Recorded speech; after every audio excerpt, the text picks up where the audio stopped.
The life story of Prophet Muhammad. By Muhammad Stories Productions. Muhammad, meaning the praised one, God's last messenger. He was the most beautiful of people. He had white skin with a slight tan, the color of a golden wheat harvest. He was tall and strong, and he had healthy black wavy hair going down to his shoulders. He had big sparkling eyes, a straight nose and full lips. He would only say what is good. His enemies called him the truthful one. If anyone asked him for anything, he gave it. He would say, the best of you are those who are best to their wives and families. Life of Muhammad 1. Abraham leaves his family in the desert. Why are you leaving us alone in this empty desert, O Abraham? Is it because God commanded you? Yes. Then he will not leave us. Abraham was sad. He walked away in the distance. O God, I have left my family in this empty desert land, near your holy house, so they build prayer especially for you, my God. Make people's hearts rush towards them, and provide them fruits, so maybe they will be thankful. Make this land a city of peace and safety. And send to them a messenger who will read your words to them, who will purify them, and he will teach them your law and their wisdom. Quran 2:126. Life of Muhammad 2. The city of Mecca begins. Don't cry, baby Ismail, I will find some water for you. She ran 7 times between the mountains of Safa and Marwa. God help us. The baby kicked the ground while crying, and suddenly a gush of water came out of the earth. She rushed to the water and made a small well with her hands to hold the water. Zam. Stop, stop, she said to the water. She drank some water and fed her baby too. Her prayer was answered. There was a sound of birds above. They came down to drink some of the Zam water too. Some desert travelers were walking in the distance. Oh look! There's some birds flying there. They must have found some water. These Arabs settled near the well of Zam, and this town eventually grew into a city called Mecca, meaning the crowded city. Life of Muhammad 3. Idol worship begins in Mecca. The city of Mecca grew and Abraham returned and built the Kaaba with Ishmael to fulfill the prayer he had made earlier of his children settling here to pray to the one God. Ishmael was a hunter, and the Arabs with him would begin trade. So Mecca became a trade city. But time passed, and many generations later, a man called Amr bin Luhay from Makkah went to Syria to do trade. The people there had idols. What are they? He asked. When we pray to them, they give us rain. Amr liked this business opportunity. So he brought some idols back to Mecca. Whoever respects me will follow me and pray to these for rain. Then we will get even richer, Amr said. Amr had a lot of authority and respect in Mecca, so he placed the idol next to the Kaaba, and the people of his tribe began to follow him. So this is how Arabs started idol worship in Arabia, next to the Kaaba. The house of worship made by Abraham to thank the one God was now changed into a place to worship idols. This idol worship idea would now make money for the rich because people would pay to make wishes to them and would buy many idols to take home. Life of Muhammad 4. The year of the elephant. A few hundred years later. Army of elephants is coming to destroy the Kaaba. An army of elephants is coming to destroy the Kaaba. The people in Mecca began running to the mountains. O God of the Kaaba, protect your holy house. Suddenly, flocks and flocks of birds came flying, covering the entire sky, dropping small stones at the army of elephants. The army of elephants were defeated, their king now dead. He was unable to destroy the Kaaba. The people of Mecca are God's chosen people.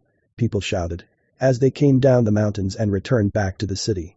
It was this eventful year that Muhammad would be born. Life of Muhammad 5. Muhammad is born. Name the child in your womb Muhammad, meaning the praised one, because he will be praised in the heavens and the earth. Amina suddenly woke up. I keep having dreams like this. She exclaimed to her husband's father. This child you are going to have is going to be someone special, replied Abdul Muttalib. If only his father could have seen him. Amina cried.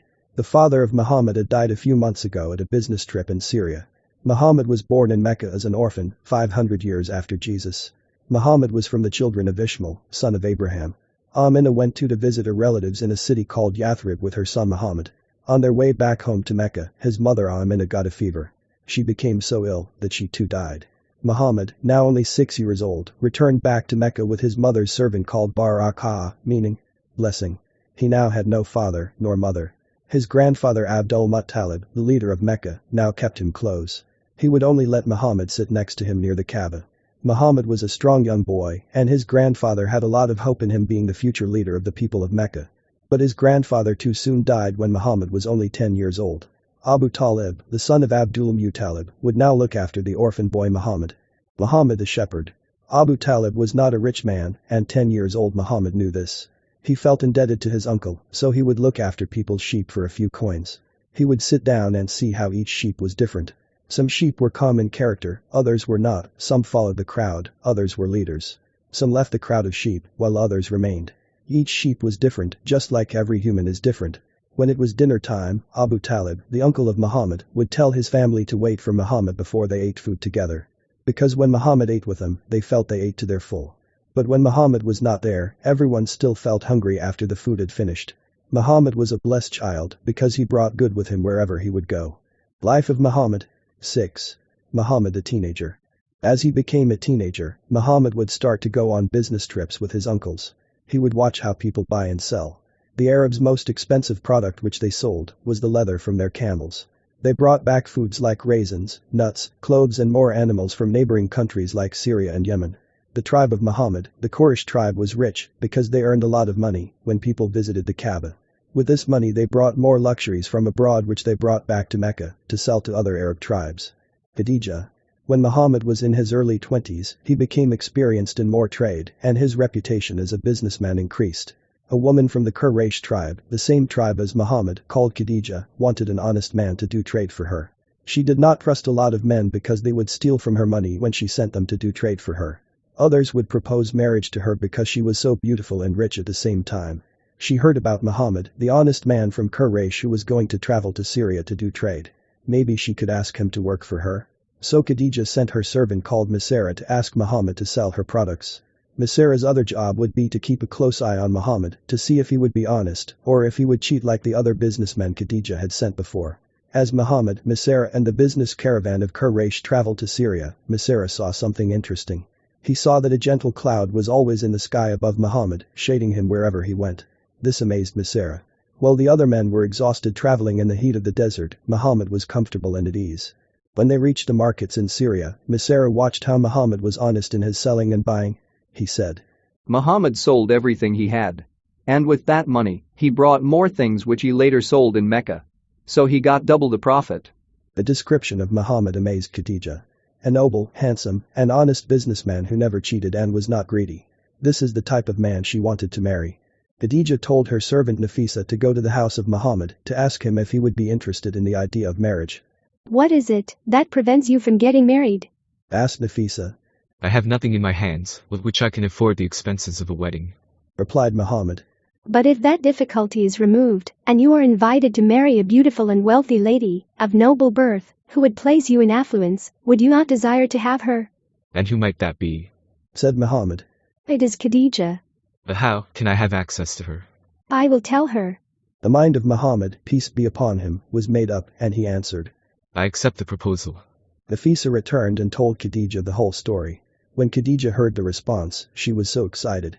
She sent a message to Muhammad's uncle Abu Talib to arrange a fixed date and time for the marriage. Life of Muhammad. 7. Muhammad, the respected young man. The flood had entered the city of Mecca and the Kaaba had been damaged. The people came together to fix it and as they finished rebuilding it, a cornerstone called the Black Stone needed to be placed down to complete its structure. All the men started arguing and said their tribe should put down the final black stone, it was a matter of respect for them. They were arguing, some about to take their swords out. Until a wise man said, the next man who comes inside through the gates will decide. The people agreed. Next morning Muhammad, peace be upon him, was the first to enter the sanctuary. He was now about 35 years old. When the other people appeared on the scene he was already there. El Amin, the trustworthy, has come, they said happily. We are satisfied to follow his decision. The trustworthy one has come. We are happy to follow his decision. Calm and confident, Muhammad had an idea to unite the tribes. He spread a cloth on the floor and put the stone in the center. Then he told each tribe to hold each corner of the cloth and to lift it. When they raised the cloth from each side, he picked up the black stone and put it in its place. All the tribes were happy that they had been part of this, and they were happy with Muhammad for the decision he had made. Life of Muhammad. 8. Muhammad, the man. By the age of 40, Muhammad was now a successful businessman. He had a loving wife and 6 children.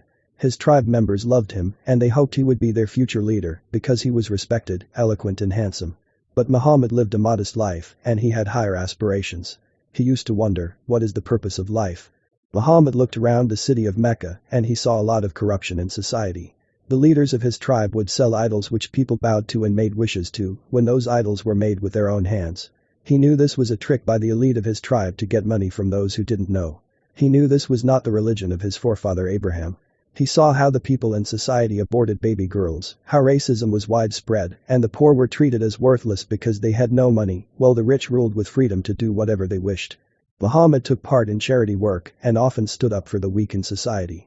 But he knew these small acts of good were not sufficient to make major change. Everyone was lost and no one knew the right path to follow for real success. He himself didn't know.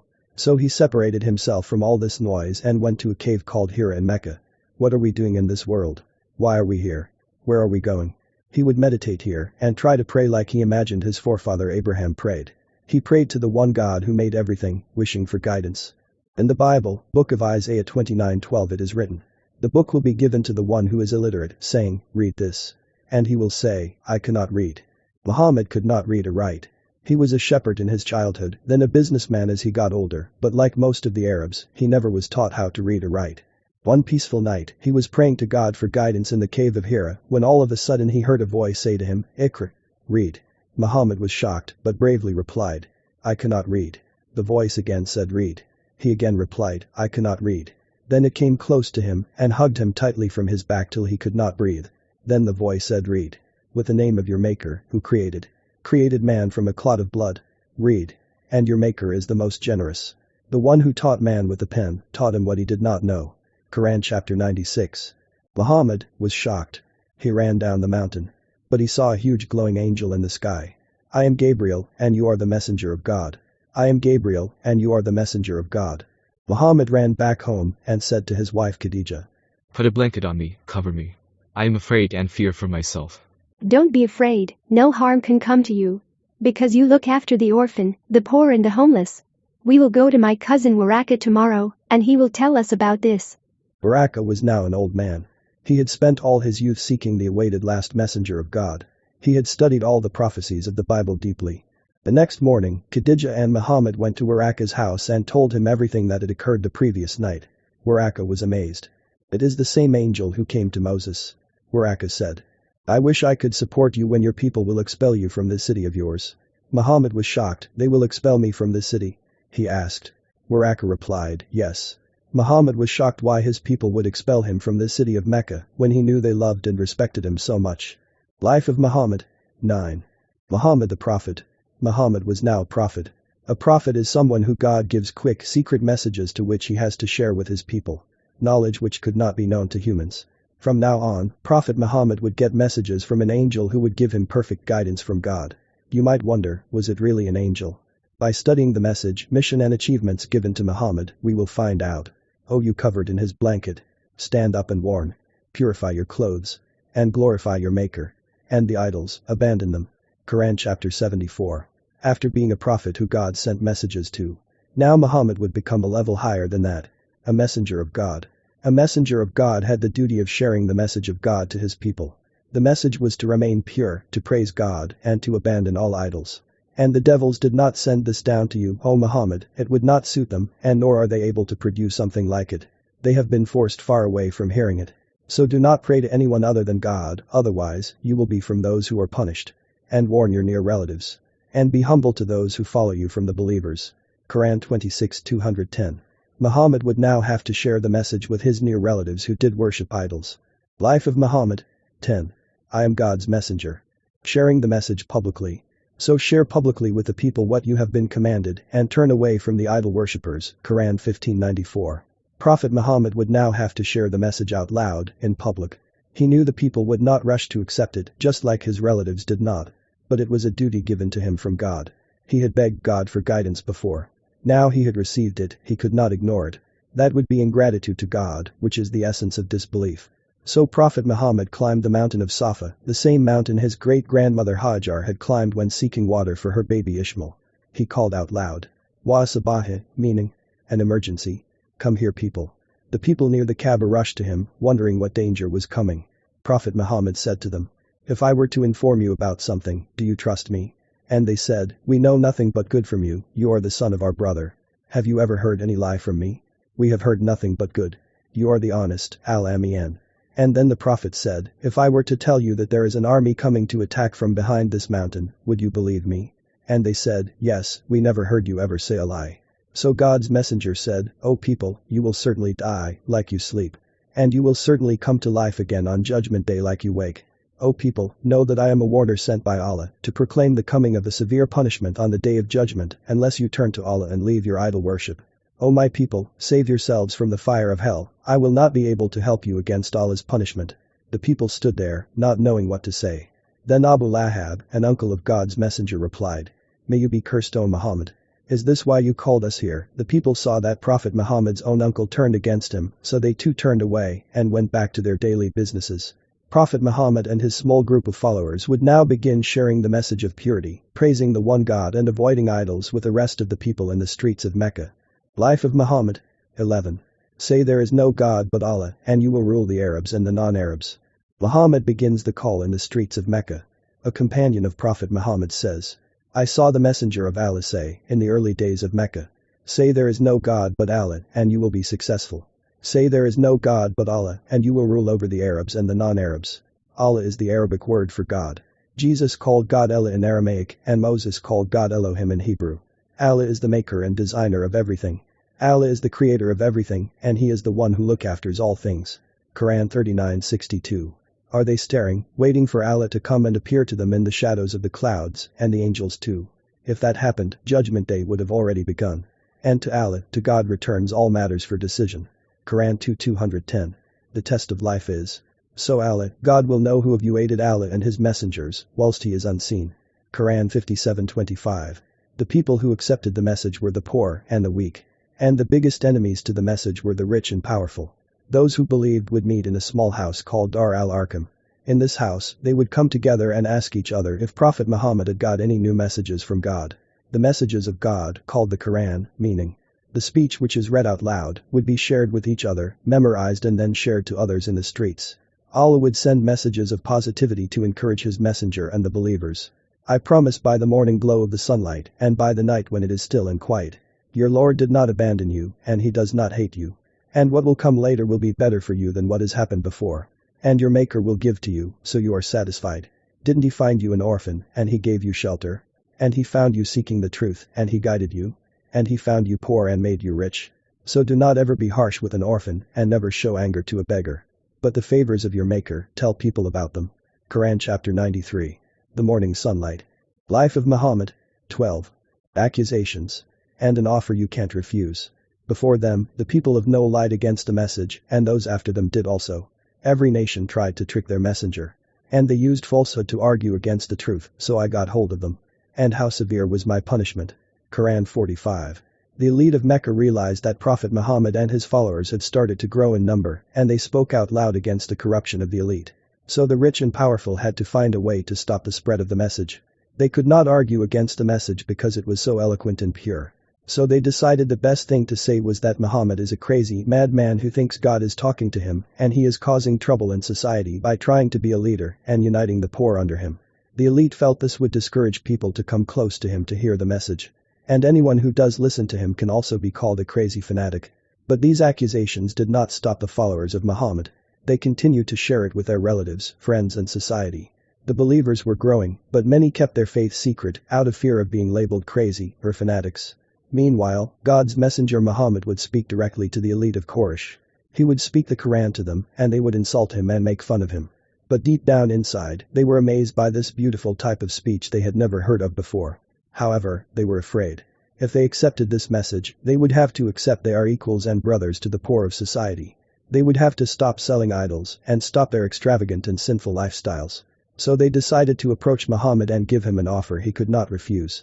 Utbah bin Rabi'ah came to Prophet Muhammad and said, If you want money, we will collect enough money for you so that you will be the richest one of us. If you want leadership, we will take you as our leader and never decide on any matter without your approval. If you want a kingdom, we will crown you king over us. If you want women, we will marry you to the most beautiful women in Mecca. And if you have a mental health problem, we will treat you with the best doctors. Only one concession was required from Muhammad in return for that, to give up calling people to Islam, meaning submission to God and worshipping God alone without any partner. But God's messenger replied, "Are you finished?" Utbah said yes. So the prophet read to him chapter 41 of the Quran. A message sent down from God, the most gracious, the most merciful, a book whose verses are explained in detail, a Quran in Arabic, for people who know. Giving good news and warning, yet most of them turn away, so they do not listen. Quran, 41:2. Life of Muhammad, 13. Torture begins. Do the people think they will simply say we believe and they will not be tested?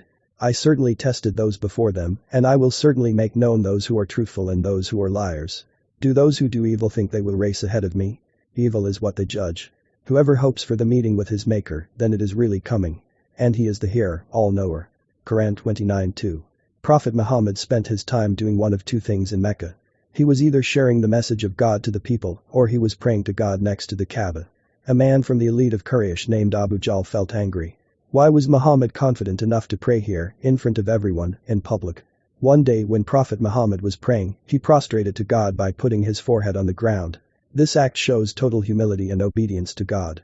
One of the elite of Mecca dared another to go to the garbage area of the city and pick up the intestines of a dead camel. The man then carried them towards the Kaaba and threw them on the back of Prophet Muhammad between his shoulders. The Prophet could not get up from prayer due to the heaviness on his back. The elite of Quraysh started to laugh and fall on top of each other. No believer was strong enough to do anything.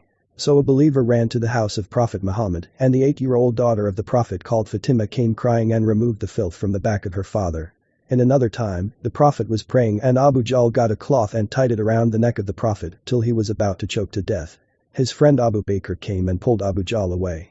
The Prophet then stood up and said 3 times, "O Allah, punish the Quraysh." Every single one of these men would die in a battle in the future. Bilal, the one who frustrated the elite.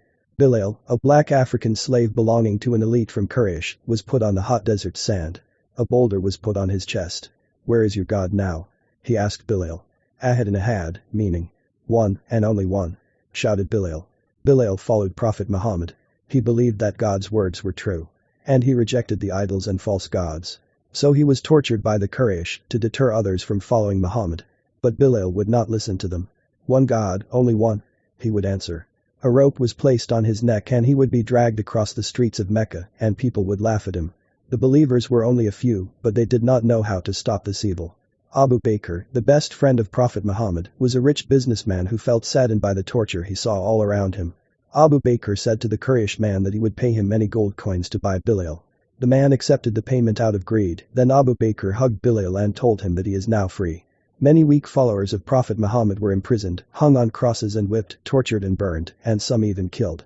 Those who tempt and torture the believing men and women, and they do not seek God's forgiveness, especially for them, is the punishment of the torture chamber of hell, and especially for them is the punishment of burning. But those who believe and do good is the reward of the gardens under which rivers flow, that is the supreme success. Quran, 85:11. Life of Muhammad, 14. Migration to Ethiopia. Say to them, O Muhammad, O my servants, obey your maker. Those of you who do good will really get good in this world. And the earth of God is really spacious. Quran, 39:10. God's messenger told the believers that God's earth is spacious, so they should leave Mecca and go to another country where there is a just and fair king called the Negus. So, many of his companions left their homes in the darkness of the night and quietly left Mecca to go to Ethiopia because they could have freedom to pray to Allah there without being tortured for their beliefs. When they reached Ethiopia, the African king accepted them generously. But the elite of Mecca were not happy about this, so they sent one of their best politicians called Amr ibn al-As with gifts and asked the king to return the troublemakers back to Mecca. "They are not following your religion of Christianity, nor our religion," said Amr. "Then what are they following?" said Negus, the king. A cousin of Prophet Muhammad called Ja'far replied back with a beautiful speech. He said, "Your Highness, we used to be a nation steeped in ignorance, and we would worship idols, and we would eat dead meat, and we would perform shameful acts. And we would break the family ties and treat our neighbors in contempt. The strong amongst us would eat up and devour the weak, and we remained in this state until God sent a messenger to us. This messenger was known to us, he is from our community, we know his house and his lineage, and we know his truthfulness, and he never spoke one lie in his life. He invited us to believe in one God alone, and to leave idol worship, and he told us to abandon the ways of our forefathers, and to leave the worship of stones and statues, and he commanded us to be true when we speak, and to fulfill our promises, and to strengthen the family ties.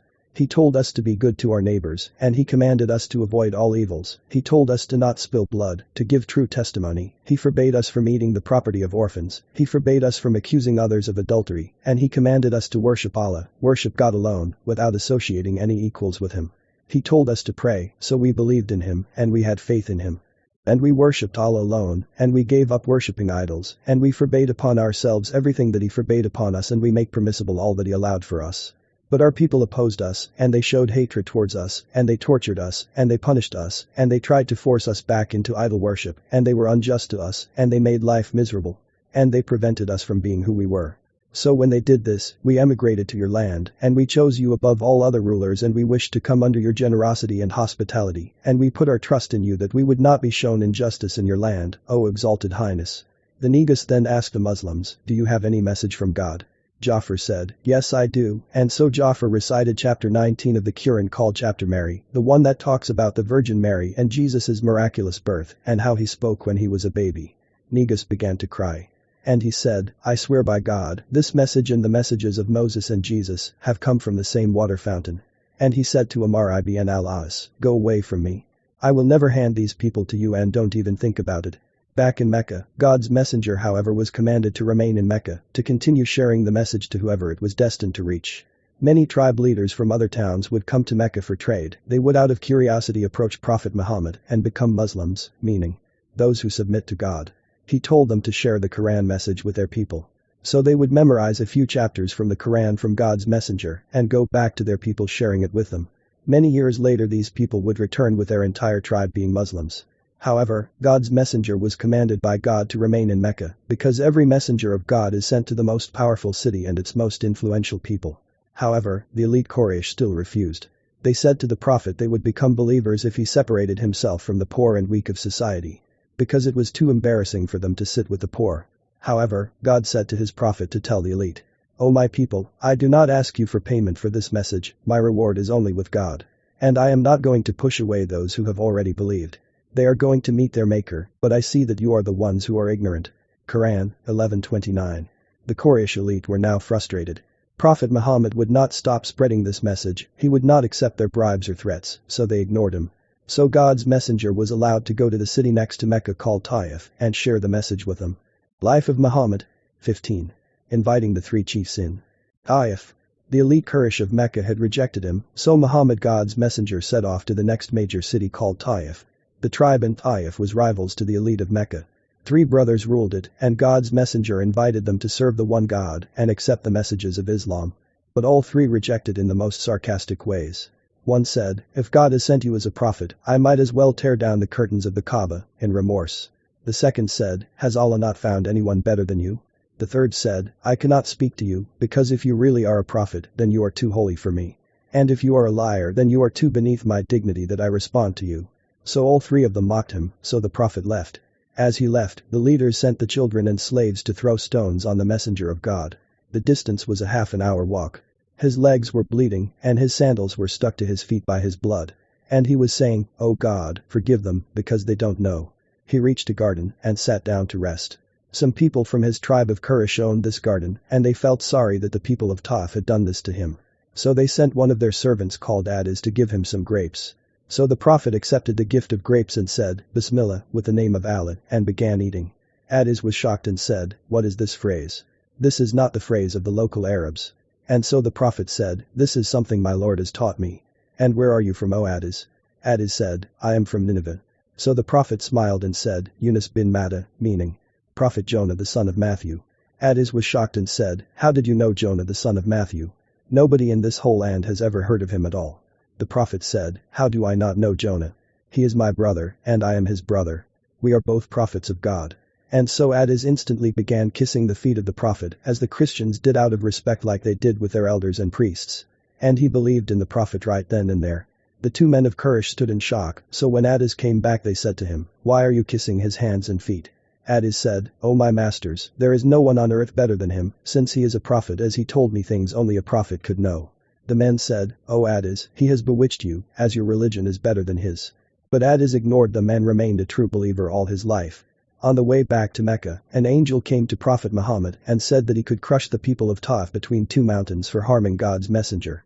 But he replied, no, maybe God will guide their children in the future to serve the one God without making any equals to him. And this would happen later on within his life, some years later. Life of Muhammad. 16. Traveling to Jerusalem at the speed of light. The year of sadness. Prophet Muhammad quietly returned back to Mecca, but news reached to the elite that he had returned and been rejected. They would laugh at him because they knew he was running out of safe places to be. It was this year in which his closest loved ones died. Khadija, his wife who believed in him and supported him from the beginning, died. His uncle, Abu Talib, who had looked after him and supported him since childhood, also died. He now had no emotional or political supporter left. He only had about 50 believers behind him, and most of them had no influence in society. Prophet Muhammad himself called this year of his life the year of sadness. This is the year in which God would give his prophet an experience out of this world, to make him more certain in his faith and to strengthen his heart. The night journey. The messenger of God says, during the night, while I was sleeping near the Kaaba, angel Gabriel came to me. And he opened up my chest. And he brought a bowl made out of gold that was full of Zamzam water and washed my heart with faith. Then angel Gabriel brought me an animal. It was smaller than a mule and larger than a donkey. Pure white. And it was called the Buraq. This comes from the root word bark, meaning lightning, and it puts its hoof as far as the eye can see. I rode it, and it took me until we reached Jerusalem. I tied the Buraq riding animal to the animal post that is used by the prophets of the past. I went inside and prayed 2 units of prayer. I saw myself with the other prophets. And there was Moses praying, and he was a tall, strong, and muscular man of a brownish color. And I saw Jesus, son of Mary, standing and praying. He was whitish in color. His hair glistened with water, as if he had come out of a steam bath, and he is a rather short man compared to Moses. And then I saw Abraham standing and praying, and the one who resembles him the most is your own companion, meaning the Prophet Muhammad himself. And then it came the time for congregational prayer, and I was put as the imam, prayer leader, of them. All 124,000 prophets were in their spirit form, in one long row behind Prophet Muhammad in Jerusalem. And he was their imam, prayer leader. Then the Prophet Muhammad said after he finished, Angel Gabriel, presented 2 cups. One of them is milk, the other is wine. Choose, and choose for your nation. The choice's outcome will affect not just the Prophet, but also his nation. The Prophet chose the milk, and Angel Gabriel said, you have chosen the pure and natural one, the one which humans are by nature inclined to when they are born. Then the Prophet says, Angel Gabriel asked permission for the door of the sky heaven to open. The gatekeeper angel asked, who is it? It is Gabriel. Do you have anyone with you? Yes, I have with me Muhammad. Has he been sent for? Does he have permission to pass? Yes. And then the door opened up. And for every single one of the 7 heavens, this exact same conversation happened with each of the gatekeepers. In the first heaven, there was a man standing. The Prophet described him as being tall and huge. Angel Gabriel said, this is your father, Adam, so greet him with salam, peace. So the Prophet Muhammad did so, and Adam responded, welcome, O noble son, and O noble Prophet. The Prophet saw many people surrounding Adam. On the right side was one group, on the left side another group. And when Adam saw the people to the right, he was happy, and when he saw those on the left, he began to cry. The Prophet asked Gabriel about this. And Gabriel replied, these are all of the children of Adam. The people on the right are the people of paradise, and the people on the left are the people of hellfire. In the second heaven, there was Yahya, John the Baptist, and Jesus, son of Mary. And he was told, this is John the Baptist and Jesus, say salam, peace, to them. So the Prophet did so, and they said, welcome, O noble brother, and O noble Prophet. In the third heaven, there was Yusuf, Prophet Joseph, and it was the same dialogue. And the Prophet Muhammad said, I saw Yusuf, Joseph, and lo and behold, it was as if he had been given half of all beauty. In the fourth heaven, there was Idris, Prophet Enoch, who also said, welcome, O noble brother, and O noble Prophet. In the fifth heaven, there was Haran, Prophet Aaron, and the same things are said. In the sixth heaven, there was Prophet Moses, and the same things are said. When the Prophet Muhammad went up, Moses began to cry. He was asked, why are you crying? Moses said, I am crying, because this young man Muhammad, who was sent after me, shall have a larger following, that will enter paradise than my own nation. In the seventh heaven, the Prophet Muhammad said, I saw Abraham, and he was sitting with his back leaning on Al-Bayt al-Mamar, a Kaaba in the sky for angels. Angel Gabriel said to me, this is your father. Abraham said, say salam, peace, to him. So the Prophet did so, and Abraham responded, welcome, O noble son, and O noble Prophet. Then the Prophet Muhammad went above the seventh heaven, with Angel Gabriel towards a tree whose leaves were huge, and its colors were undescribable. This tree is called Sidrat al-Muntaha, meaning, the low tree which you have to stop at. The mighty Angel Gabriel, the leader of all angels, said to Prophet Muhammad that he could not pass this tree. And if he did, he would be burned up entirely. And Prophet Muhammad would now have to pass beyond it by himself. When Prophet Muhammad passed it, he came in the presence of Allah, God Almighty himself. Allah, God himself spoke directly to his servant and messenger Muhammad and said to him many things. He told him that his followers would have to pray 50 prayers a day. When Prophet Muhammad came back, Moses asked him what God had commanded him. Prophet Muhammad said him and his followers had been commanded to pray 50 prayers per day. Moses said, "Go back and ask God to reduce the prayers, because your followers will not be able to pray that much in a day." Prophet Muhammad returned and asked God to reduce the prayers till God reduced it to 5 prayers per day, with their reward being equal to 50 prayers. Moses said, "Go back, because your people will not be able to pray even 5 a day." Prophet Muhammad replied, "I am too shy to ask for that." When Prophet Muhammad returned back to his home in Mecca, only a small amount of time had passed. He had literally traveled at the speed of light, and now his faith was as strong as ever. Life of Muhammad. 17. Planting seeds for the city of Yathrib. Your companion says he has been to Jerusalem and back in one night. Do you still believe in him? Said Abu Jahl. Abu Bakr replied, "If he says it, then it is the truth. In fact, I believe in something even greater than that God speaks to him directly from the sky." The elite of Mecca now laughed even more at Prophet Muhammad. It was the month of Zulhijjah, the month of Hajj, where the Arabs from all over Arabia came to the Kaaba to pray to God, following the rituals of Abraham and Hajar. They would walk around the Kaaba like Abraham did and pray to God. And they would walk between the mountains of Safa and Marwa like Hajar did. But they mixed the rituals with idol worship. Prophet Muhammad now had to find safety in another part of Arabia to continue his message of serving the one God, so he began to approach the different Arab tribes, asking them for support. He asked the big tribes, and even the small ones with the same amount of sincerity, while relying on God. A man called Rabi'a bin Abid who later became a believer explains this. "I remember when I was a young child. A man, meaning the Prophet, came and spoke to my father, telling him to embrace the worship of Allah and to leave idolatry and to accept him into his tribe.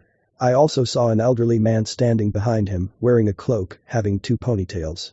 When this young man finished and moved to the next tent, this elderly man came forward and said, 'O people, do not give up the way of your forefathers.' So Rabi'a says, I asked my father who these 2 men were. And he told me, the first man is the man claiming to be a prophet and the elderly man is his uncle Abu Lahab, who will adopt me so that I may preach the message of Allah. Because the Quraysh have stopped me from doing this." The Prophet said. Most tribes rejected him because they thought he was crazy. If his own uncle rejects him, then he must be a troublemaker. They thought. Yathrib. Yathrib was a city, a 1-week camel journey away to the north from Mecca. The population of Yathrib was a mix of Arab idol-worshipping tribes and Jewish tribes. A major civil war had occurred in Yathrib while the Prophet was in Mecca.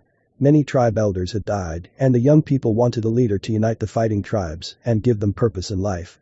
The Jewish tribes had settled here in Arabia because they had read in their books that the last prophet would come to a city with palm trees between 2 volcanic rock mountains. He would speak whatever God said to him, and he would be victorious against his enemies.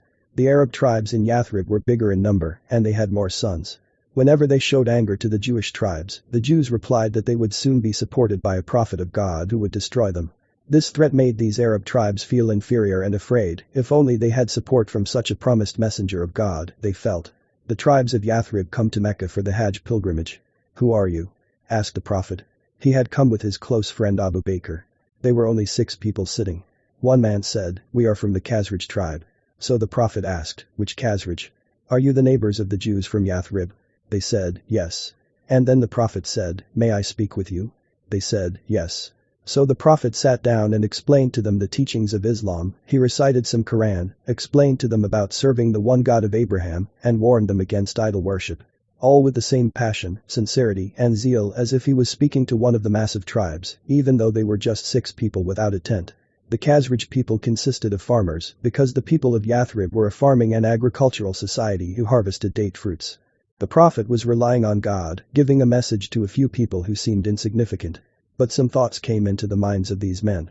The Jews had promised that a messenger of God was coming, that he would enter their city, and he would be victorious over his enemies. Could this man be the promised one? They promised Prophet Muhammad that they would meet him again the next year, in the same place. The Prophet agreed. This small event would change the course of world history. Life of Muhammad. 18. The Ansaar, helpers, convert.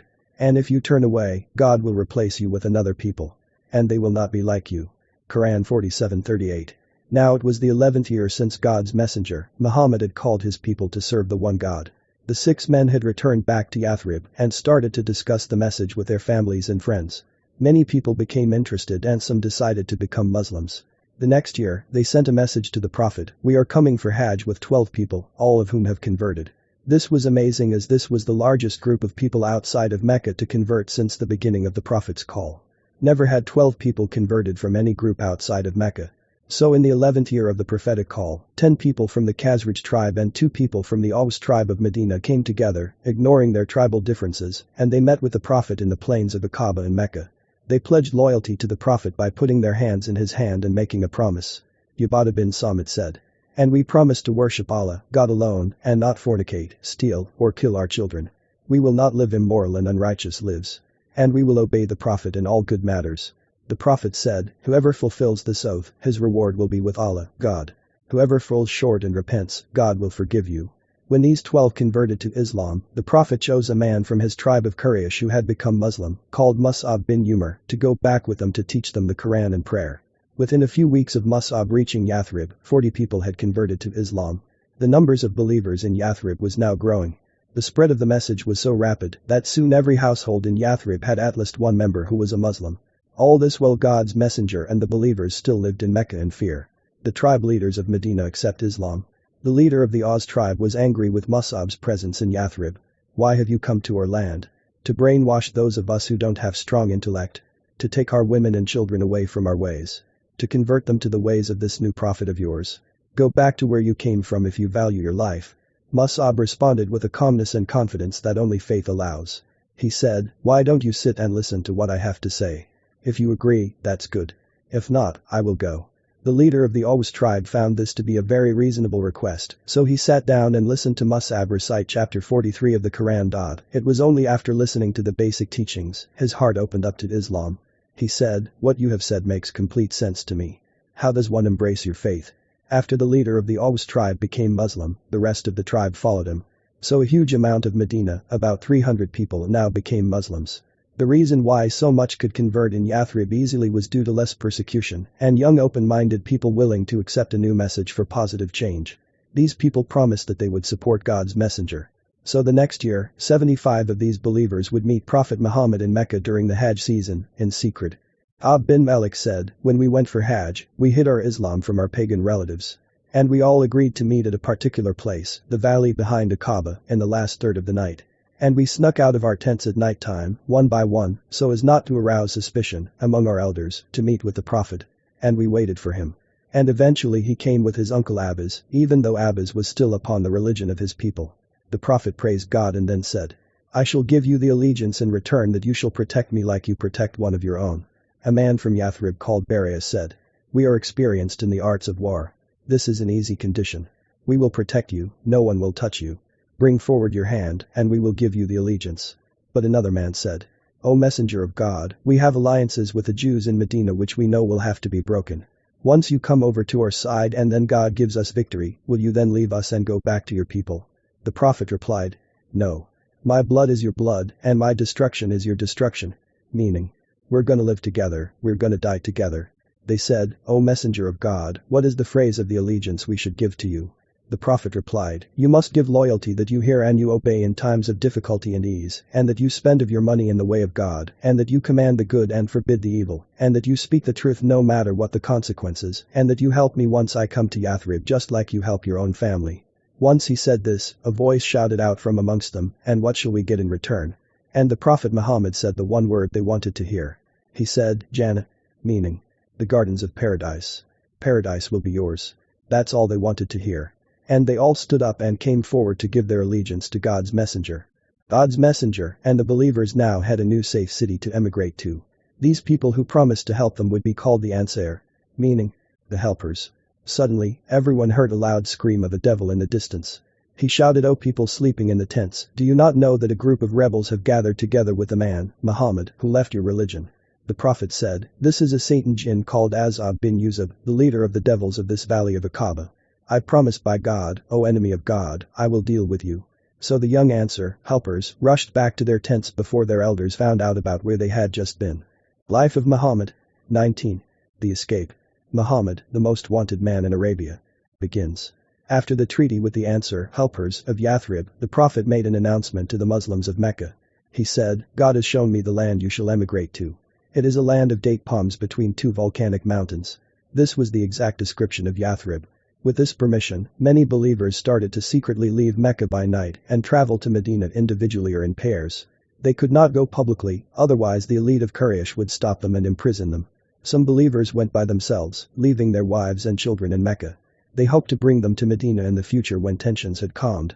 They took the minimum amount of money they needed for their travels because it was difficult to escape quickly while carrying a lot of gold and silver coins. Their goal was to keep their faith and go to a land of safety. Prophet Muhammad, however, would be the last believer to leave Mecca. Quraysh plots to kill the Prophet. The Quraysh elite had found out about the meeting of the Prophet with the Ansaar helpers. They felt angry that Prophet Muhammad was now befriending outsiders who believed in his religion and promised to support him. The elite had a meeting together in Dar al-Nadwa. All this time they hadn't harmed the Prophet because he was from their own tribe of Quraysh, and they felt it was embarrassing in front of other Arabs to kill someone from their own tribe. They were also afraid that the Prophet's family would seek revenge. But now Prophet Muhammad's uncle Abu Talib had died. Muhammad had no tribal protection left. The Quraysh were perplexed on what to do. When a strange devilish-looking man with black clothes, unknown to them, entered. Usually they would never allow strangers to enter their secret meetings, but for some strange reason their hearts accepted his presence. He told them, "I am a leader from the Najd, allow me to come, perhaps I can benefit you about what you're planning to do." He told them that the best idea would be to send many young men of Quraysh with swords to surround the house of Muhammad and do a morning raid in which they will all kill Muhammad. So much people would have done the murderous act that Muhammad's family would not know who to seek revenge against. And this would be the end of all their troubles. The elite of Quraysh liked this idea and agreed to it. "And remember when those who disbelieved plotted to imprison you, O Muhammad, or kill you, or exile you. They planned together, and God too planned. And God is the best of planners." Quran 8:30. It was this night that the Prophet walked out of his home. He was reciting the verse of God, "I have put a barrier in front of them and behind them, so I have covered them and they cannot see." Quran 36:9. The young men with swords surrounded his house, but they were completely blinded to his presence. The Prophet went to his friend Abu Bakr's house, who had prepared 2 camels, and in the middle of the night they both left the city. Before leaving Mecca, the Prophet remembered the words of Waraqah bin Nawfal on the first day of prophethood. "I wish I could support you when your tribe will expel you from this city." The Prophet then said to Mecca, "You are the most blessed land on earth and the most beloved to me, and were it not for the fact my people had expelled me, I would not have left you." Then they set off to the cave of Thor. They would stay here for 3 days, and when their wanted level would fall, they would travel to Yathrib with a travel guide through a secret route. Their aim was to travel near the coastline of the desert and ocean, so their footprints would be washed away. The morning in Mecca. The young men of Quraysh surrounded the house of the Prophet. They raided through the door and found Ali, the Prophet's cousin, waking up from the bed. They were shocked. "Where is Muhammad?" they asked. But Ali did not tell them. The Quraysh elite sent men on the fastest camels to find the whereabouts of Muhammad and his friend Abu Bakr. Whoever brings Muhammad, dead or alive, will get 100 camels as a reward, which is around the value of $1 million today. Prophet Muhammad was the most wanted man in Arabia. Everyone was looking for him. They sent scouts and experts to find footprints of the camels. The scouts followed the traces coming from the house of Abu Bakr all the way to the cave of Thor. Now the cave was surrounded by the elite of Mecca. Abu Bakr looked out of a crack in the cave and saw all of their people. And he whispered to the Prophet that all they need to do is look down and they'll see us, since the entrance of the cave was at feet level, below the ground. The Prophet responded, "O Abu Bakr, what do you think of 2 people, when God is the third with them?" And God made it so that they didn't look in the cave. So, the Quraysh passed the cave, and on the 3rd night the Prophet and Abu Bakr met Abdullah bin Urayqiyad, and as planned, they journeyed on to the city of Yathrib. Life of Muhammad. 20. Medina, the new homeland. Yathrib. Those who believed and emigrated and struggled in the path of God, and those who gave them safety and helped them, those are the true believers, really. For them is forgiveness and a generous reward of paradise. Quran 8:74. Many believers from Mecca had now settled in Yathrib. The emigrants were given houses to stay in by the Ansaar helpers. Now they were only waiting for the Prophet to arrive. The book of Isaiah 42:11 in the Torah mentions about the arrival of the last prophet. "Let the people of Selah sing for joy." The city of Yathrib had many mountains. One was called Jabal Salad, meaning the mountain of Selah. The Jews knew the last prophet was going to arrive here. This is why they were in a city in Arabia in the first place. But could they believe in him if he was a non-Jewish prophet? Every single day the Ansaar helpers would go outside the city towards Quba, waiting for the Prophet to come. Every day they would go in the morning and wait until around 11 a.m. until the sun got too hot. One day they waited for him but went back to their houses as nothing happened. However, in the distance the prophet appeared, but there was no Ansaar helpers there. It so happened one of the Jews was on the top of a date tree plucking dates, so he was the first to see in the distance the prophet was coming. And out of the excitement of seeing the prophet, he shouted out, "O Arabs, your king has arrived." The Ansaar helpers rushed out of their houses in the hundreds. The Muslims, the pagans, the Jews, everyone came out to see who the promised one was and how he looked like. God's messenger Muhammad entered Yathrib on a Monday in the 14th year of the prophethood. This is known as the first year of the Hijrah, on the 12th of Rabi al-Awwal. A man from the Ansaar called Bara bin Azib says, "I saw the Ansaar helpers all dressed up and coming out. Over 500 men came outside, all of them armed and dressed to welcome the prophet. The women climbed up on the houses. The prophet was surrounded by hundreds of people all believing in him. For the first time, a new glimmer of hope was in the air. Pairing the believers and building a place for prayer. After settling in Yathrib, the first thing the prophet did was to pair the believers together. One immigrant would pair with one man from the Ansaar, making them loyal brothers to each other. Then they would work together to make a mosque, a place for prayer. This mosque was called Masjid al-Nabawi, the mosque of the prophet. This is where Prophet Muhammad would lead the 5 daily prayers from, and this is where he would rule all of the city from. He made a few small rooms next door to this mosque, and these rooms were his house which he lived in. The Treaty of Yathrib. Now the prophet had made a place of worship and political power. The next thing he would make is a treaty, explaining the relationship all the tribes in Yathrib will have with each other, for the betterment of the new prophetic state. Here are some points in the treaty. The Muslims from the Quraysh and Yathrib and anywhere else are one nation, and this nation is in itself to the exclusion of the rest of mankind. It is a unique nation. All the Muslims will unite against anyone who does wrong, even if it's one of our own who does the wrong. The protection granted by the Muslims is the same, and even the lowliest of them can give protection and a safety visa to any outsider. The treaty also mentioned. All of these Jews are one nation, along with the believers. Meaning they have a type of status that is equivalent to a nation within Yathrib. And the prophet said, they shall take care of their own disputes, affairs, blood money, internal crime, etc. Meaning, they would have the right to judge over their own people by their own laws. Unless they decide to seek judgment from the Muslim leadership or if a dispute is between both Muslims and Jews. In that case they would go to the main courts in Yathrib. The prophet further said in the treaty, between the two shall, Muslims and Jews, be mutual support against those who fight the people of this treaty. And the Jews will stand with the Muslims as long as they are being fought.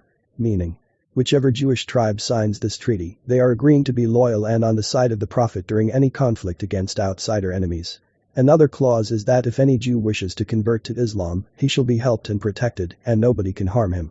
The prophet also said in the treaty, whatever disagreement occurs between the peoples of this treaty, which leads to internal arguments, shall be decided by God and his messenger.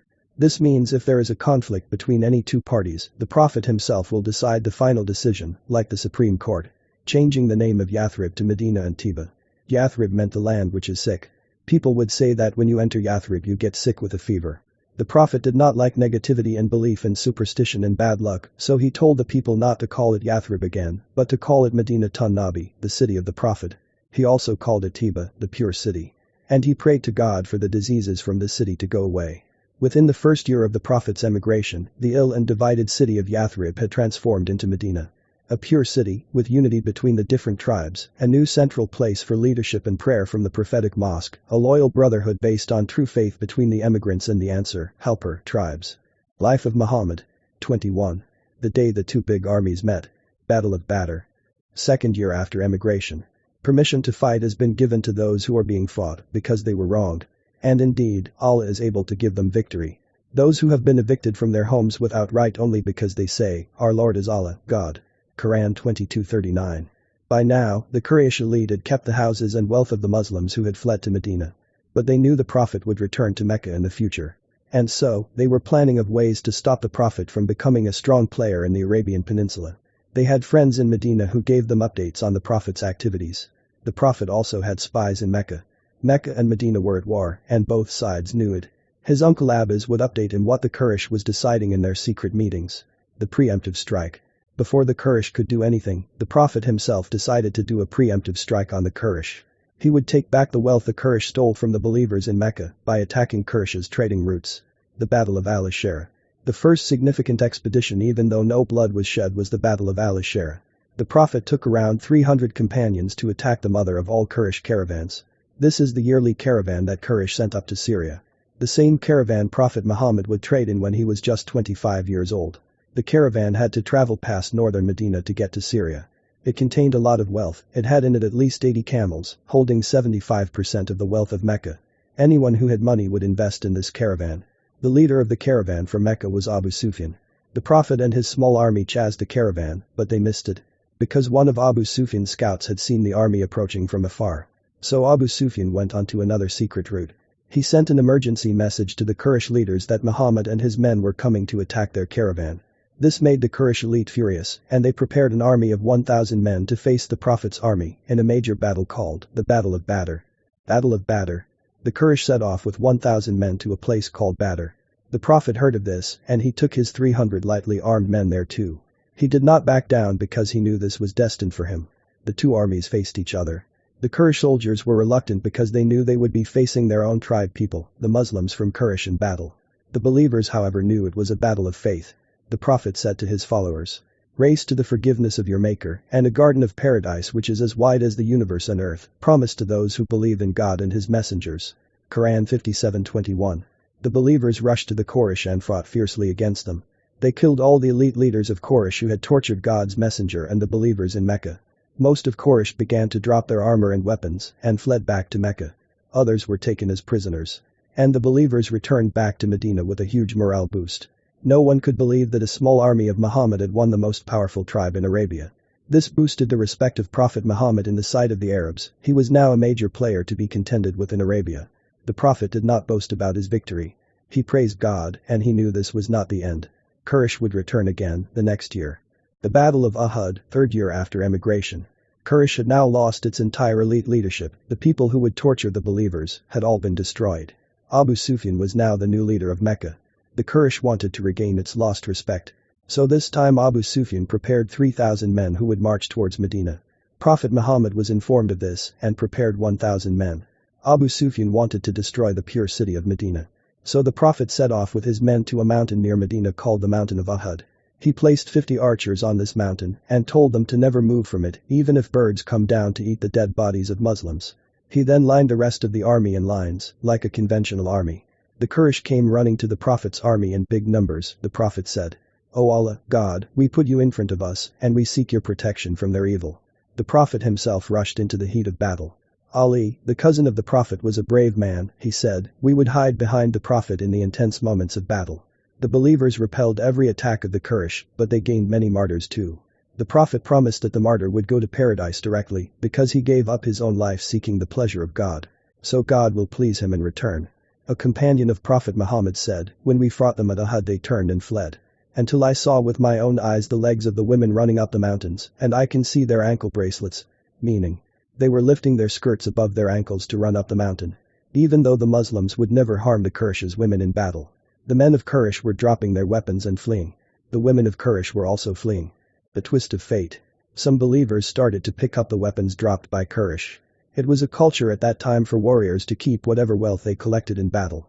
The 50 men on the mountain saw the other Muslims collecting all these valuable weapons, and they started to feel jealous. Will they keep all this wealth while we are stuck here on this mountain doing nothing? Some of them ran off the mountain to collect the weapons too.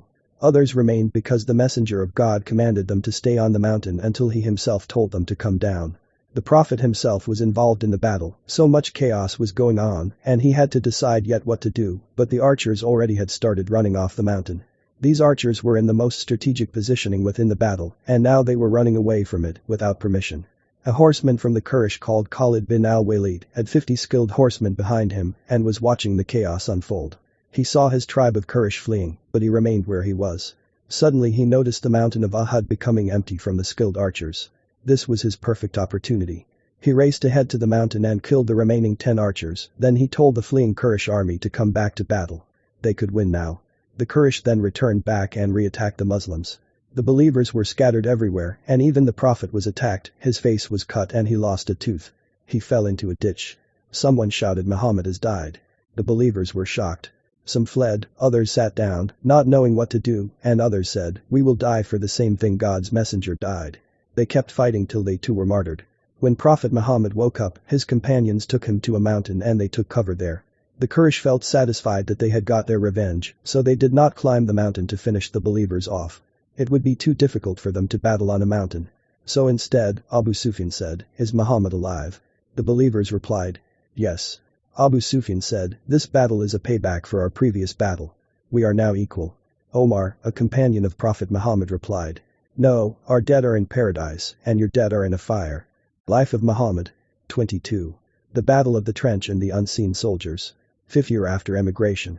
The Quraysh wanted to finish the Prophet and his followers once and for all. So they decided to make an alliance with many powerful warrior tribes like Ghatafan and even the Jewish tribe called Banu Qurayza in Medina.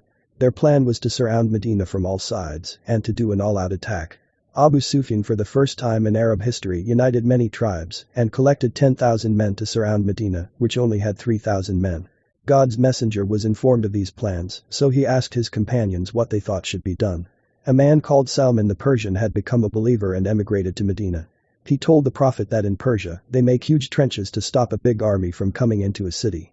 This technique had never been done by Arabs before, but the Prophet liked the idea and decided they would dig trenches to slow down the advance of this huge army. The believers began to dig the trench from one side, while the city would be defended by the two volcanic mountains from its sides and from a huge forest of trees from behind. When the two armies met, the Quraysh and Ghatafan were shocked. How could they enter Medina if this trench was in the way? The trench was wide so not even horses could jump over it. On the other side, believers stood with spears to prevent the enemy from crossing. The Confederates of Quraysh and Ghatafan could not cross, so they decided to lay siege to Medina. So no food could enter into the city for a full month. The Muslims became tired and hungry and in a constant state of fear. They had not prepared for a siege. Remember when they came to you from above you and from below you. And when the eyes grew wild and the hearts reached the throats. And you started to think certain thoughts about God. There, the believers were tested with a severe and mighty shaking. Quran 33:11. Then a man from called Nu'aym bin Masud from the Ghatafan tribe came to the Prophet in the darkness of the night and said, "Faith was thrown into my heart tonight, command me what to do." So the Prophet told him to return back to his tribe and to do anything you can do to protect us. Anything. Nu'aym asked the Prophet, "Anything?" "War is tricks and deception," replied God's messenger. So Nu'aym went to his tribe and thought what he could do. He knew there were three main players in this battle against the Prophet. So he decided to make all the players lose trust in each other. Nu'aym first went to the Jewish tribe in Medina and said to them, "You know that the Quraysh and Ghatafan tribes can leave any time and you will remain in Medina. If you want them to remain on your side, you should ask them to give you some of their noble men as hostages. So they will not leave supporting you." The Jewish tribe was happy with his advice and they decided they would do this. Then Nu'aym went to the Quraysh tribe and told them the opposite. He said that the Jews in Medina regret betraying Muhammad and they have promised Muhammad they will sacrifice some men of Quraysh as a goodwill gesture to Muhammad to show their loyalty to him. So he said to Quraysh, "Never give your men to the Jews." Nu'aym said the same thing he said to Quraysh to his own tribe too. "Do not give your men to the Jews in Medina." When the Quraysh elite went to the Jews in Medina for what they should do next in the battle, the Jewish tribe asked the Quraysh for some of its noble men as reassurance that the Quraysh does not leave them when the battle gets tough. The Quraysh got angry and said, "We will never give you hostages." The Quraysh then asked the Jews why they were not fighting. The Jews said it was a Saturday, the Sabbath, so they could not fight.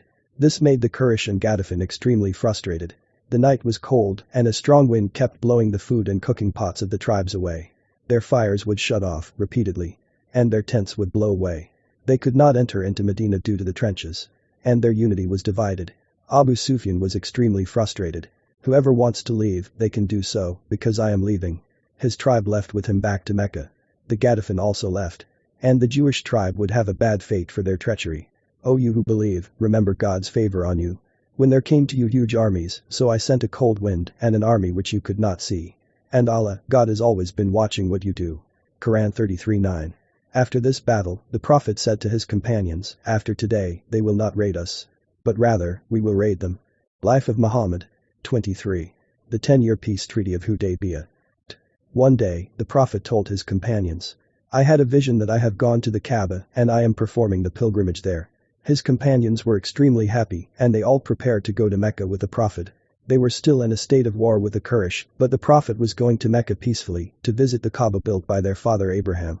The Quraysh were just caretakers of the Kaaba. They had no right to stop people from performing the pilgrimage there. The Prophet and his companions wore the white cloths of Hajj and carried only light weaponry for travel. But when they reached Mecca, the Quraysh blocked them from entering. "You cannot enter this year," said the Quraysh.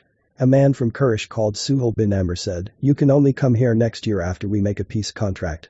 The peace contract was called the Treaty of Hudaybiyah, named after the place where they signed the contract. The peace contract signaled that the Quraysh and the Muslims would have a 10-year peace contract, with both sides not fighting against each other for 10 years. The Prophet accepted this. The believers were angry. Why were they not allowed to perform pilgrimage at God's holy Kaaba? The Prophet was sad too. But he replied, "Did I say we would perform it this year?" God revealed the chapter 48 of the Quran called the Great Victory. "No doubt I have given you, O Muhammad, the great victory." This peace contract would bring a huge change in the Arabian Peninsula. Now any tribe could be loyal to Medina without feeling afraid that the Quraysh would attack them. Medina was now an equal to the Quraysh, and anyone could be loyal to it. Many tribes and people started to accept Islam publicly without fear. This was a great victory for the believers which they could never have achieved with military battles, but with simply signing a peace contract. This was the great victory.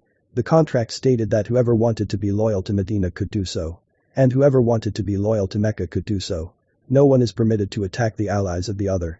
This clause would be really important in the near future. Prophet Muhammad begins to send letters to the kings of the world, 7th year after emigration. Now that he had peace in Arabia, God's messenger would share the call of serving the one God to the kings of the world. He would tell his companion what to write and sent his companions to go to the kings and deliver the letters by hand. This is the message he sent to the king of Persia. In the name of Allah, the most beneficent, the most merciful. From Muhammad, the messenger of Allah, God. To Kisra, the king of Persia. Peace be upon him who follows true guidance, who believes in Allah and his messenger, and testifies that there is no God but Allah alone with no associate, and that Muhammad is his slave and messenger. I invite you to accept the religion and the call of Allah, God. I am the messenger of Allah sent to all people in order that I may infuse fear of Allah, God in every living person, and that the charge may be proved against those who reject the truth. Accept Islam as your religion so that you may live in security, otherwise, you will be responsible for all the sins of the Magians. Note. This letter was tough and mentioned fear of God because the Persians would worship the kings as gods. So a strong emphasis was placed on fearing the real God Allah and rejecting false gods. Now Kisra in Arabic was very arrogant and he mocked the letter, scoffed at it, and tore up the letter in front of Abdullah bin Huzafa, who delivered it. When the news reached back to the Prophet said, "He tore up my letter. Allah, God will tear his kingdom up completely." Within a few days, Khosrow's own son did a coup, he arrested and killed his own father, Khosrow. After the Prophet's passing away, his companion Omar, the second caliph, conquered Persia in its entirety, and the Persian Sassanid Empire has never been revived after that till today. Life of Muhammad. 24. Letter from God's messenger to the Roman Emperor Caesar. The second most famous letter is that sent to Caesar, Heraclius, the emperor of the Roman Byzantine Empire. Abu Sufyan, the leader of Quraysh, narrates he was trading in Syria for Mecca when a caller came out and said, "You are being called to Jerusalem." The Romans ruled Jerusalem then. Abu Sufyan didn't know what is going on, but lo and behold, he was being called to the presence of the emperor himself. Caesar called his delegates, an Arab translator, and then posed questions to Abu Sufyan, who then was not yet a Muslim. And Abu Sufyan was there with his tribe members as well. So Heraclius asked all the Arabs present, "Who is the closest to you to this man claiming to be a prophet?" So Abu Sufyan said, "I am." So Heraclius said, "Sit in front of me." He said to Abu Sufyan, "I will ask you questions," and he said to Abu Sufyan's tribe members behind him, "If he lies, tell me." So Abu Sufyan was forced to tell the whole truth. He knew if he lied, someone would expose him. Abu Sufyan would later say, "I promise by God, had it not been that I would be accused as a liar, I would have lied." So Heraclius asked, "What is his family's status amongst you?" Abu Sufyan replied, "He belongs to a good, noble family amongst us." Heraclius further asked, "Has anybody amongst you ever claimed the same, meaning, to be a prophet, before him?" Abu Sufyan replied, "No." He said, "Was anybody amongst his ancestors a king?" Abu Sufyan replied, "No." Heraclius asked, "Do the nobles or the poor follow him?" Abu Sufyan replied, "It is the poor who follow him." Heraclius asked, "Are the numbers of his followers increasing or decreasing, day by day?" Abu Sufyan replied, "They are increasing." He then asked, "Does anybody amongst those who embrace his religion become displeased and renounce the religion afterwards?" Abu Sufyan replied, "No." Heraclius said, "Have you ever accused him of telling lies before his claim to be a prophet?" Abu Sufyan replied, "No." Heraclius said, "Does he break his promises?" Abu Sufyan replied, "No. We are at truce with him, but we do not know what he will do in it." And later when Abu Sufyan told this story to his tribe, he said, "I could not find an opportunity to say anything against the Prophet except this." Heraclius asked, have you ever had a war with him? Abu Sufyan replied, yes. Then he said, what was the outcome of the battles? Abu Sufyan replied, sometimes he was victorious and sometimes we. Heraclius said, what does he order you to do? Abu Sufyan said, he tells us to worship Allah, God alone, and not to worship anything along with him, and to renounce all that our ancestors had said. He orders us to pray, to speak the truth, to be chaste, and to keep good relations with our relatives. Heraclius then explained all of his questions. I asked you about his family, and your reply was that he belonged to a very noble family. In fact, all the messengers of God come from noble families amongst their respective peoples. I questioned you whether anybody else amongst you claimed such a thing, of prophethood. Your reply was in the negative. If the answer was in the affirmative, I would have thought that this man was following a trend, trying to be a prophet to be cool or famous. Then I asked you whether any one of his ancestors was a king. Your reply was in the negative, and if it had been in the affirmative, I would have thought that this man wanted to take back his ancestral kingdom. I further asked whether he was ever accused of telling lies before he said what he said, and your reply was in the negative. So I wondered how a person who does not lie about money, gold and silver, could ever tell a lie about Allah God himself. He continues, I then asked you whether the rich people followed him or the poor. You replied that it was the poor who followed him. And in fact, all the prophets have been followed by this very poor class of people. He continues, then I asked you whether his followers were increasing or decreasing. You replied that they were increasing, and in fact, this is the way of true faith, till it is complete in all respects. I further asked you whether there was anybody who, after embracing his religion, became displeased and discarded his religion. Your reply was in the negative, and in fact this is the sign of true faith when its delight enters the hearts and mixes with them completely. I asked you whether he had ever betrayed. You replied in the negative, and likewise the prophets of God never betray. Then I asked you what he ordered you to do.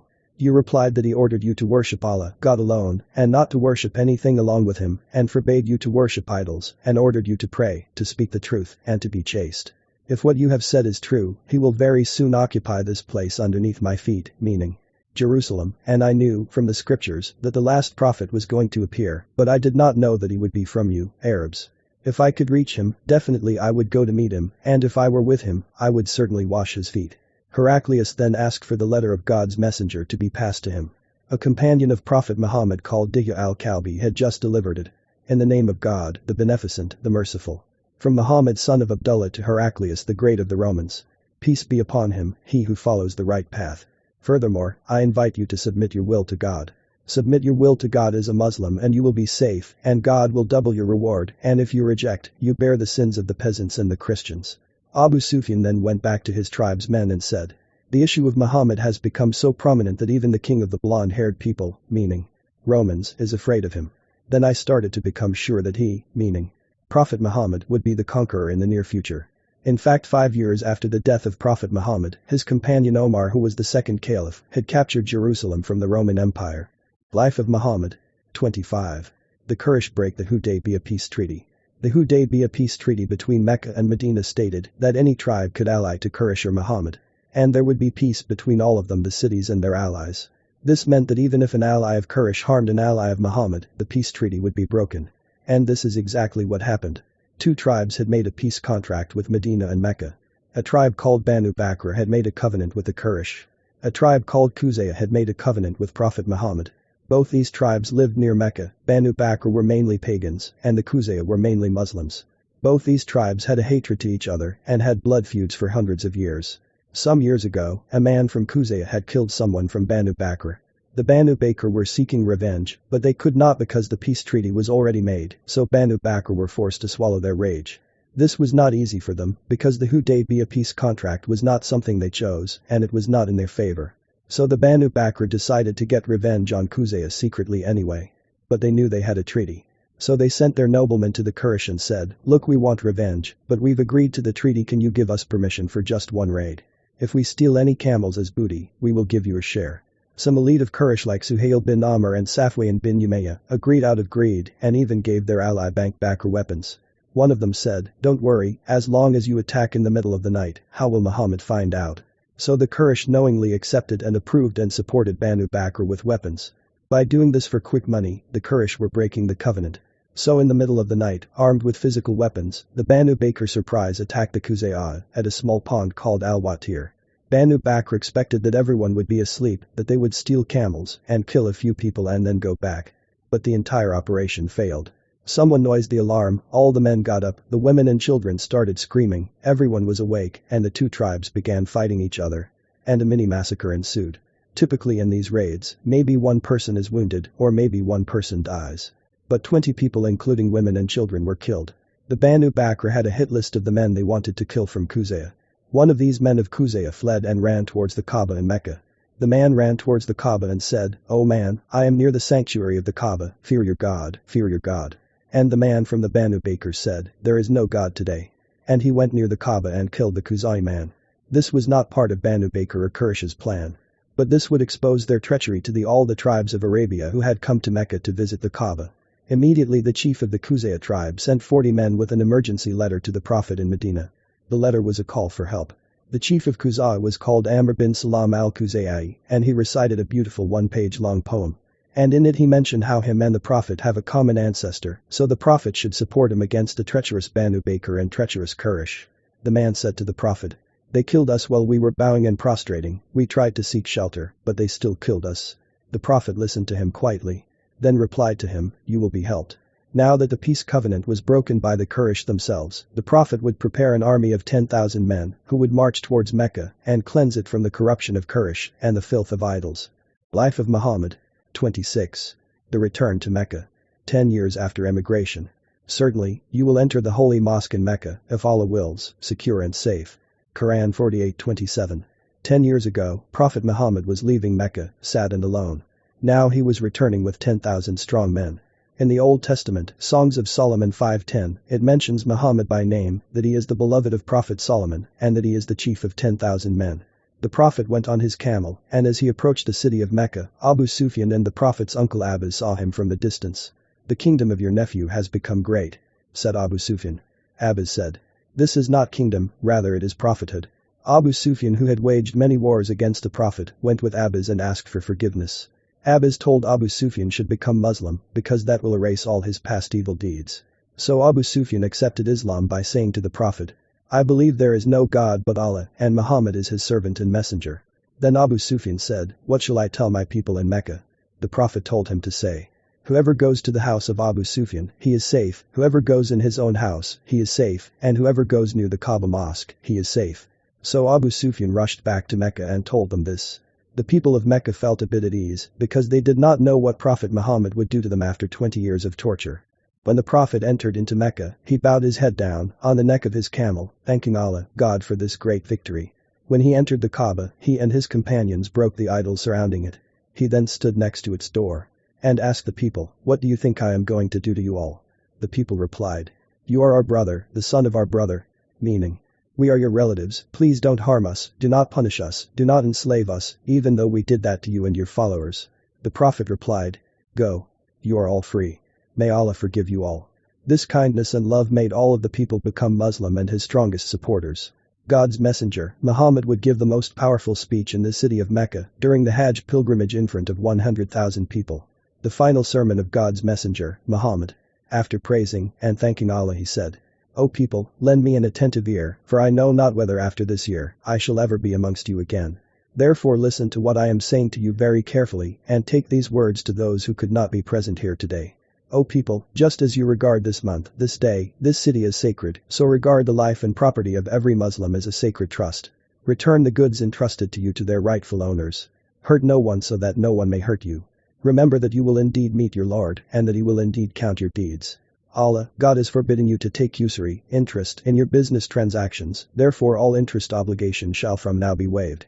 Your capital, however, is yours to keep. You will neither inflict nor suffer any injustice. Allah, God has judged that there shall be no interest usury. Beware of Satan, for the safety of your religion. He has lost all hope that he will ever be able to lead you astray in big things, so beware of following him in small things. O people, it is true that you have certain rights with regard to your women, but they also have rights over you. Remember that you have taken them as your wives only under Allah's trust and with his permission. If they abide by your right, then to them belongs the right to be fed and clothed in kindness. Do treat your women well and be kind to them, for they are your partners and committed helpers. And it is your right that they do not make friends with anyone of whom you do not approve, as well as never to be unchaste. O people, listen to me closely, worship Allah, say your 5 daily prayers, fast during the month of Ramadan, and give your wealth of zakat in charity every year. Perform Hajj if you can afford to. All mankind is from Adam and Eve. An Arab has no superiority over a non-Arab, nor a non-Arab has any superiority over an Arab. Also a white has no superiority over black, nor a black has any superiority over white, except by piety and good actions. Learn that every Muslim is a brother to every Muslim, and that the Muslims constitute one brotherhood. Nothing shall be legitimate to a Muslim which belongs to a fellow Muslim, unless it was given freely and willingly. Do not, therefore, do injustice to yourselves. Remember, one day you will stand in front of Allah, God, and answer for your deeds. So beware, do not stray from the path of righteousness after I am gone. O people, no prophet will come after me, and no new faith will be born. So use your intellect well, O people, and understand words which I convey to you. I leave behind me two things, the Quran and my example, the Sunnah. And if you follow these you will never go lost. All those who listen to me shall pass on my words to others and those to others again, and may the last ones understand my words better than those who listen to me directly. Be my witness, O Allah, O God, that I have conveyed your message to your people. Then God sent down one of the last Quran verses. Today have I perfected your religion for you, completed my favor upon you, and have chosen for you Islam as your religion. Quran 5:3. Last chapter. You have now just heard a small summarized biography of Muhammad, God's messenger. To learn more about the most influential man on earth, he has 2 billion followers, 1/3 of the human race. To find out more about Muhammad, subscribe on YouTube to the channel. Prophet Muhammad Stories. Also search on YouTube for the Seerah Life of Prophet Muhammad by Yasir Qadhi. Thank you. Muhammad, meaning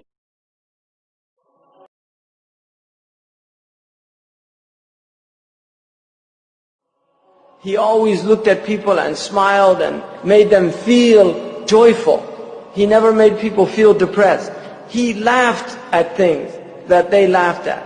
He told jokes. He liked to yamzahu. And Aisha said, كان مزاحا في البيت. He was always joking with us in the house.